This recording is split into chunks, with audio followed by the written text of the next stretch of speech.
সকালে প্রার্থনা সেরে ইষ্টবৃত্তি সেরে এখন চলে এলাম ঠাকুরের সিংহাসনটা পরিষ্কার করতে। প্রত্যেকদিন সকালে হচ্ছে আমার এইটাই কাজ হয়, ঠাকুরের নাম ধ্যান করার পর ঠাকুরের জায়গাটা মুছে রাখা। যতটা পারি সকালে ঠাকুরের কাজটা করে রাখি। কেন বলে তো বেলা হচ্ছে চিন্টু পুজো দেবে, চিন্টু পুজো দিলে বাচ্চা তো ও তো সব পারবে না, ওই জন্য সকালে যতটা পারি কাজটা এগিয়ে রাখি। এই দেখো সিংহাসনটা পুরো পরিষ্কার করছি। এখন ঠাকুর প্রণাম করে ঠাকুরকে নিবেদন করে সিংহাসনের উপরে রেখে এখন সিংহাসনটা পরিষ্কার করে নিচ্ছি।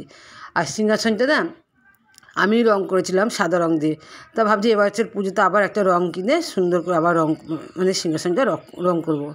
আর এখন দেখো আবার পরিষ্কার পরিচ্ছন্ন করে নিয়ে ঠাকুরের নতুন করে বিছানা পেতে আবার ঠাকুরকে বসালাম। আর সব শিব ঠাকুরটাকে স্নান করে নিয়েছি, শঙ্করদেবতাকে স্নান টান করিয়ে ঠাকুর ঘর মুছে একবারে পরিপাটি করে রেখে দিলাম।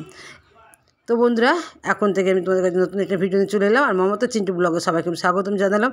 তো বন্ধুরা চলো বড়দের প্রণাম ছোটদের ভালোবাসা জানিয়ে তোমাদের কাছে আমি আমার পরিচয় পর্বটা সেরে নিলাম।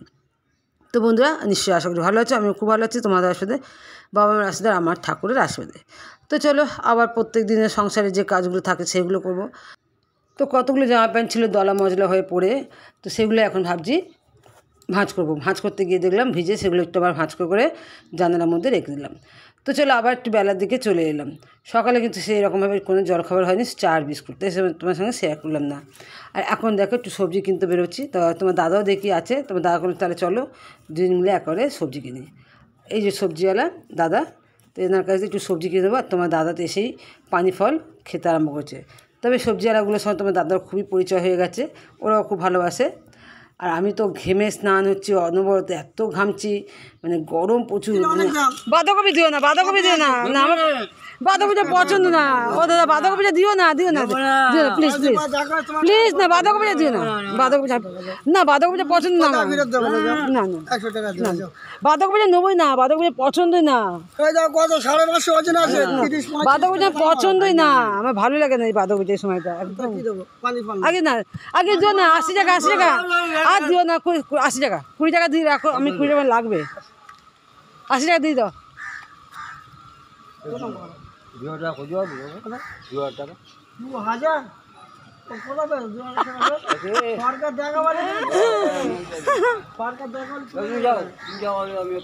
রুটি করবো, তো রুটি করবো।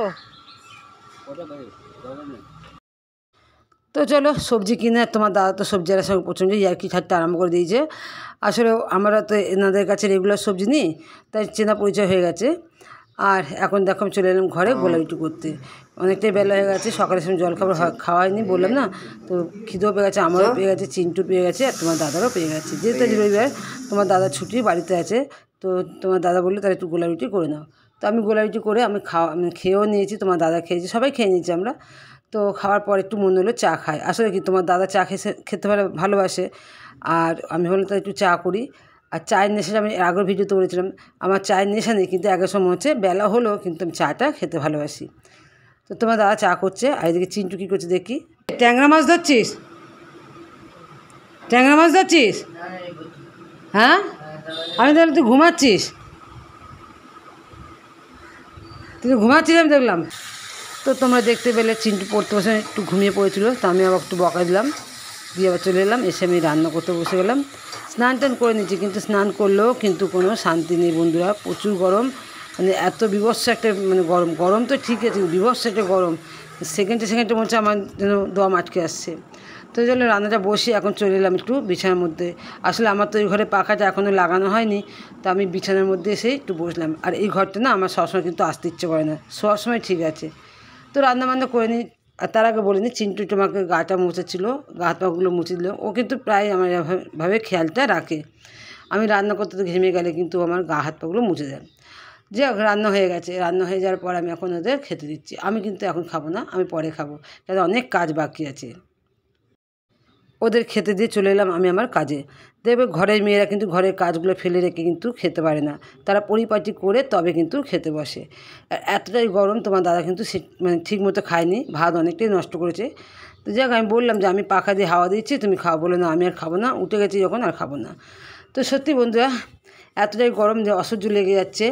আর আমাদের তো এখানটা বৃষ্টির সেরকম নেই, তবে টিভি বা খবরের কাগজ যতই দেখি একটা জিনিস চোখে পড়ে, মানে চারিদিকে শুধু বন্যা আর বন্যা, ঘর বাড়ি সব তলিয়ে গেছে, মানুষগুলো কি অসহায় অবস্থা, থাকতে পারছে না, তাদের থাকার জায়গা নেই, খাওয়ার জায়গা মানে পানীয় জল বা খাবার দাবার কিচ্ছু নেই, মানে কোনো রকম একটা মাথা গোঁজার মতো হয়তো কোনো জায়গায় পাচ্ছে আবার পাচ্ছে না।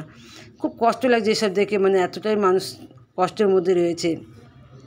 তো যাক, এইসব মানুষগুলোর জন্য, এই অসহায় মানুষগুলোর জন্য আমি ঠাকুর যে প্রার্থনা করি, ঠাকুর তুমি সব কিছু শক্তিশালী, তুমি দয়া করো, তুমি ওদের রক্ষা করো, ভালো রেখো।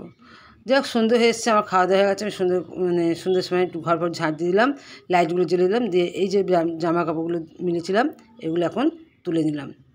তো বন্ধুরা, তাই সবজিওয়ালা দাদা বলছেন যে বৌদি আজকে টমেটো 80 টাকা শুনছেন, কালকে দেখবেন 100 টাকা হয়ে গেছে, মানে এক রাতের মধ্যে এরকম চেঞ্জ হয়ে যাচ্ছে। আসলে তারা হবে না কেন বলে, এখন চারিদিকে যে অবস্থা, চারিদিকে বন্যার পরিস্থিতি, মানুষজন চাষবাস করবে কী করে, সব তো জমি জমা সব তো জলের তলায় তলিয়ে যাচ্ছে না, তো জিনিসপত্রের দাম তো বাড়বেই, আর প্রকৃতির কাছে আমরা সত্যিই অসহায়। তো যাক বন্ধুরা, আমরা কিছু করতে পারি আর না পারি, অন্তত আসো সবাই মিলে আমরা এই মানুষগুলোর জন্য ঠাকুর কাছে মঙ্গল প্রার্থনা করতে পারি, ঠাকুর এদের ভালো রেখো, সুস্থ রেখো, মঙ্গলে রেখো। আর আমি দেখো আমি দরদর করে ঘামছি, দেখেছো? তো চলো, ভিডিও আর বড়ো করছি না, শুভ সন্ধ্যা, সবাই ভালো থেকো, দেখো অন্য কোনো ভিডিওতে।